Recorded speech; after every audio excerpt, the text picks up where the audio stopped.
Alex Hales শুরুতে আমরা পাচ্ছি, ইফতেখারকে পাচ্ছি, খুশদিলকে পাচ্ছি আমরা, টেলার আসছেন। রংপুরের সবসময় একটা অ্যাডভান্টেজ যে তাদের নিজস্ব গ্রাউন্ডে ট্রেনিংটা করতে পারে, যতক্ষণ ইচ্ছা এই ট্রেনিংটা আমরা করাতে পারি। তো প্রত্যেকটা প্লেয়ারই আসলে এনসিএলে খেলে এসেছেন। আমাদের 6-7 জন ক্রিকেটার ছিল যারা গ্লোবাল টি-20ও খেলেছেন। তো এই প্রথম আমি মনে করি যে আমাদের বিপিএলটা শুরু হচ্ছে, আমাদের লোকাল প্লেয়াররা পুরোপুরি রাইট ট্র্যাকে আছেন। কারণ অন্য অন্য সময় দেখা যেত যে আমরা 4 ডে ক্রিকেট খেলে এসে তারপর বিপিএল খেলতাম। তো এনসিএল টি-20তে যারা ফাইনাল খেলেছেন তারা 10টা ম্যাচ খেলার সুযোগ পেয়েছেন, যারা তার আগে আউট হয়েছেন তারাও 7টা ম্যাচ খেলার সুযোগ পেয়েছেন। তো এটা একটা অ্যাডভান্টেজ। আমি আশা করব আজকে ট্রেনিং সেশনটা ভালো হয়েছে আমাদের, যদিও শর্ট অ্যান্ড শার্প ছিল। কালকে এবং পরের দিন আমরা হয়তোবা আরেকটু লম্বা সময় ট্রেনিং করব। তো আজকে সবাই ছিলেন, আমাদের লোকাল যারা ছিল, শেখ মেহেদি ছিল না, আপনার সৌম্য সরকার তো ইনজুর্ড আমরা সবাই জানি, সাইফুদ্দিনও ছিল না। কালকে থেকে হয়তোবা তারা আসবেন এবং জয়েন করবেন, এবং ভালো ছিল, খুবই ভালো ছিল। সৌম্যর কথা বললেন, মানে কতদিন লাগতে পারে ব্যাক করতে, আর একটা হচ্ছে সাইফুদ্দিনেরও কিছু কনসার্ন ছিল, আপনার হয়তো আজকে নেই সেটাও হয়তো আপনারা জানেনই, সেই কনসার্নটার অবস্থা কি এবং সৌম্যের ফেরার সম্ভাবনা কতটুকু? না, সৌম্যর যেইটা আমরা শুনেছিলাম যে আসলে 10 দিন বা 12 দিন পরে হয়তোবা তার সেলাইটা যদি খুলে ফেলে তারপরে হয়তোবা সে দেখবেন। অ্যাটলিস্ট আমার মনে হয় যে 3 সপ্তাহ পরে আমরা তাকে পাবো, আমি আশা করি। যেহেতু সে ব্যাটসম্যান, ব্যাটিংও ভালো করছেন, রিদম সব কিছু ঠিক আছে। জাস্ট ওই শিলাইয়ের ওই জায়গাটা যদি ভালো হয়ে যায় ইনশাল্লাহ, তাহলে তো আমরা কয়েকটা ম্যাচ তো আমরা মিস করবো, এটা আমরা সবাই জানি। আমি আশা করছি যে আমরা হয়তোবা সিলেটের আমাদের যে 4টা ম্যাচ হবে সেখানে হয়তোবা আমরা শেষের দিকে তাকে পাবো, এটা আশা করছি। সাইফুদ্দিনকে নিয়ে কোনো শঙ্কা নেই তো নাকি? ওর সাইফুদ্দিন আসলে গ্লোবাল টি-20তে খেলেছিলেন প্রথম ম্যাচটা, তারপরেই আসলে একটু ব্যথা ফিল করছিল। সেখানে আমরা সব কিছুই করেছিলাম, এমআরআই সব কিছু করানো হয়েছিল।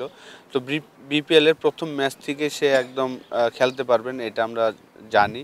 এবং সে ইন্ডিভিজুয়াল ট্রেনিংও করছেন, আমরা কিছুদিন দেখেছি। আজকে আসেনি, কালকে থেকে হয়তো আমরা তাকে আমাদের প্র্যাকটিস সেশনে দেখব। না, ডেফিনেটলি এটা তো আমরা চিন্তা করবই যে কোন টিমের সাথে খেলছি এবং তাদের ফিটনেস লেভেলটা কেমন আছেন, সেই সব চিন্তা করেই আসলে সিলেকশনটা হবে। যেন পুরোপুরি ফিট হয়ে যেন পুরো টুর্নামেন্টটা খেলতে পারে, এটা তো অবশ্যই আমাদের কোচিং স্টাফ আমরা যারা আছি এটা তো দেখবো অবশ্যই। আসল ভাই, আপনি বিপিএল যাত্রাটা আপনার আইকন প্লেয়ার হিসেবে শুরু হয়েছিল, আপনি বিপিএলে সেঞ্চুরি করেছেন, চ্যাম্পিয়ন হয়েছেন।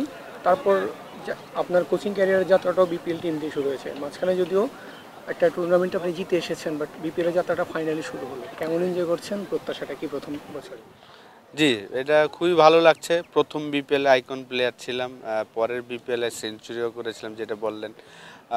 তো লাস্ট ইয়ার থেকে আসলে আমি যেহেতু ক্রিকেটের খেলার পরে যে লাইফটা সেটা আমি কোচিংয়ে আসতে চেয়েছিলাম, সেই কারণে লাস্ট ইয়ারই আসলে লেভেল 3টা করেছিলাম।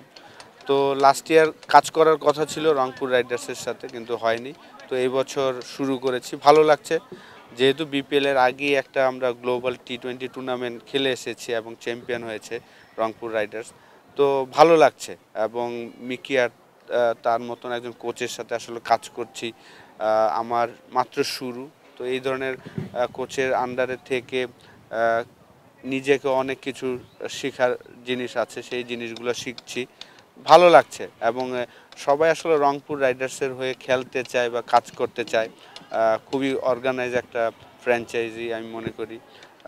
তো ভালো লাগছে যে এই টিমের সাথে পুরো বিপিএলটা কাটাতে পারবো ইনশাল্লাহ। আপনার টিমে তরুণ ক্রিকেটার আজিজুল হাকিম এনসিএল টি-20তে ভালো করেছেন, নাহিদ রানাকে আমরা দেখছি ভালো বল করেছেন, এই যে তারুণ্যের যে একটা ইনক্লুশন, এটা আপনি কীভাবে দেখেন? আর আজিজুলের ব্যাটিংটা নেটে কীরকম পর্যবেক্ষণ করলেন? না, আমাদের আসলে অকশনের আগেই আমাদের প্ল্যান ছিল যে আমরা যারা ডোমেস্টিক ক্রিকেটে ভালো করছেন এবং ফিউচার যারা বাংলাদেশে সার্ভিস দিবেন, তো এই ধরনের চিন্তা ভাবনা থেকেই আমরা সিলেকশনটা করেছিলাম অকশনে বসে। তো আমরা যাদেরই নিয়েছি সবাই কিন্তু আশা করি যে বাংলাদেশের তারা অ্যাটলিস্ট 10-12 বছর সার্ভিস দিতে পারবেন ফিউচারে। নাহিদ রানার মতন ফাস্ট বোলারকে আমরা পেয়েছি, এখন ওয়ার্ল্ডের ফাস্টেস্ট বোলারদের মধ্যে একজন। তামিম ছেলেটা খুবই ভালো, আন্ডার-19 টিমের ক্যাপ্টেন। সৌম্য সরকার যেহেতু ইনজুর্ড, কিছু ম্যাচ আমরা তাকে পাবো না, তার ব্যাকআপ হিসেবে রেখেছি। তুষার লাস্ট কয়েকটা বছর কিন্তু আপনি যদি দেখেন যে লিস্ট এ ক্রিকেটে এবং ফার্স্ট ক্লাস ক্রিকেটও সে ভালো করছেন। তো আমাদের এই ধরনের যারা ভালো করছেন ডোমেস্টিক ক্রিকেটে তাদেরই আসলে আমরা চিন্তা করেছিলাম অকশনে বসে যে এই ধরনের প্লেয়ারদের অপরচুনিটি করে দেওয়াটা। আপনি যদি দেখেন যে সাইফও সবসময় কিন্তু লিস্ট এ ক্রিকেট বলেন বা ফার্স্ট ক্লাস ক্রিকেটে সবসময় রান করে থাকেন। তো ওই সব চিন্তা থেকেই কিন্তু আমরা আসলে তরুণ এবং যারা বাংলাদেশকে সার্ভিস দিতে পারবেন নেক্সট 10-12 বছর ওই ধরনের প্লেয়ারদেরই আসলে আমরা চিন্তা করেছি, সিলেকশন করেছি। অ্যালেক্স হেলস শুরুতে আমরা পাচ্ছি, ইফতেখারকে পাচ্ছি, খুশদিলকে পাচ্ছি আমরা, টেলার আসছেন। তো এই 4 জন তো আমরা রেগুলার পাচ্ছি।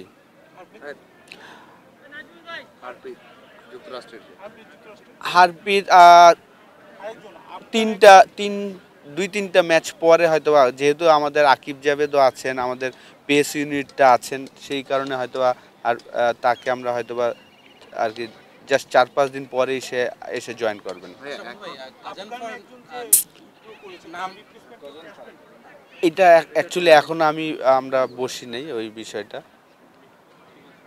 ভাইয়া আচ্ছা, মানে একেবারে যেটা সবসময় জিজ্ঞাসা করা হয়, মানে এই দলটাকে নিয়ে এখন কি মনে হয় যে মানে ফেভারিটদের মধ্যে একজন? কারণ যখন দলটা গঠন করা হয়েছে, যখন টিম করা হয়েছে, টেবিল দেখা গেছে যে কিছু জায়গায় মনে হয়েছে যে ল্যাকিং আছে, হয়তো ভালো করতে পারতো, বাট যখন ওরা খেলেছেন মানে সুপার লিগে তখন মনে হচ্ছে না একদম কম্প্যাক্ট টিম, ইয়াং, কিছু এনার্জেটিক, কিছু অভিজ্ঞ, কিছু বিদেশি ভালো সাইনিং। তো সেই দিকে মনে হয় যে এখন রংপুর রাইডার্স খুব ভালো একটা টিম মানে চ্যাম্পিয়ন হওয়ার জন্য।